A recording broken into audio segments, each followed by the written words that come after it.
Ever wondered how SQL injection attacks work? Well, buckle up because we're diving deep into the world of SQL injections, a prevalent web application vulnerability. SQL injections, in their essence, allow attackers to interfere with the queries that an application sends to its database. Picture this. You have a web application that communicates with a database, sending requests and receiving responses. Now suppose an attacker finds a way to manipulate these requests to include their own SQL queries. That's what we call an SQL injection. This interference generally involves the insertion or injection of a SQL query via the input data from the client to the application. It's like slipping a note into a conversation. If you're not careful, the note can drastically change the course of the discussion. So why should you care? Well, because understanding how SQL injection works is the first step to protecting your own systems. So how does a SQL injection attack happen? Well, imagine a city with a series of underground tunnels. These tunnels, much like a web application, are designed to transport certain things from one place to another. But what if, instead of transporting the intended goods, someone found a way to sneak in something harmful? SQL injection is a lot like that. The first step in a SQL injection attack is for the attacker to find a vulnerable input within the web application. This could be a user login form, a search box, or any other field where data is entered. It's like finding a hidden entrance to those underground tunnels. Once this vulnerable input is identified, the attacker proceeds to insert malicious SQL statements. Think of these statements as the harmful cargo being smuggled into the tunnels. They're crafted in a way that can trick the database into executing commands it shouldn't. This is where the term injection comes from. The attacker is injecting harmful commands into the application's normal operations. Now, you might be wondering, what can these injected SQL statements actually do? The answer is quite a lot. Depending on the database and the specific statements used, an attacker could potentially view data they shouldn't have access to, modify or delete data, or even deny access to legitimate users. In our city analogy, this would be like the harmful cargo causing damage to the city's infrastructure, stealing goods, or blocking access to the tunnels entirely. To put it simply, SQL injection is a way for an attacker to abuse the trust that a web application places in user input. By inserting malicious SQL statements, they can manipulate the database in ways that can lead to data theft, data loss, or denial of access. That's a basic overview of how a SQL injection attack happens. Now let's delve deeper.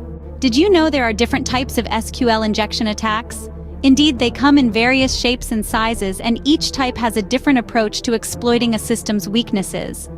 Let's delve into the three main types: classic SQL injection, blind SQL injection, and time-based blind SQL injection. First, we have the classic SQL injection. It's the most straightforward of the bunch. Here, the attacker directly inputs malicious SQL code into a user input field. If the application doesn't adequately sanitize the input data, the cybercriminal can manipulate SQL queries, leading to unauthorized access to sensitive data or even control over the entire system. It's the proverbial key to the kingdom, if you will. Next up is the blind SQL injection. This type is a bit more subtle. In this case, the application is vulnerable but doesn't provide useful error messages, making it harder for an attacker to gather information. So, how do they exploit it? They send SQL queries that result in true or false responses. By observing the application's behavior, they can decipher the structure and content of the database, piece by piece.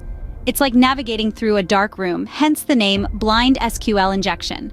Finally, we have the time-based blind SQL injection. This is a variation of the blind SQL injection, but with a twist. Here, the attacker sends an SQL query that forces the application to wait before responding. Depending on the response time, they can infer whether the query was true or false. It's a slow and meticulous process, akin to a game of 20 questions, but it's effective nonetheless. In essence, each type of SQL injection attack has its unique approach, but they all aim to exploit the same vulnerability: unsanitized user input. It's like three different lock-picking methods, each designed to crack a particular kind of lock. Understanding these types can help you identify and prevent potential attacks more effectively. With this knowledge in your arsenal, you're one step closer to fortifying your systems against these threats. Now that we know what SQL injection attacks are and how they work, how can we prevent them? Well, let's delve into some common prevention measures. First off, consider using parameterized queries. This method ensures that hackers cannot mess with the structure of your SQL statements. It's like putting a lock on your database door. It keeps unwanted guests out. Next up, we have Object Relational Mapping Frameworks, or ORM for short. These act like a virtual bodyguard for your database, mediating the interaction between your code and your database, and shielding it from harmful SQL injections. Last, but certainly not least, make it a habit to regularly update and patch your systems.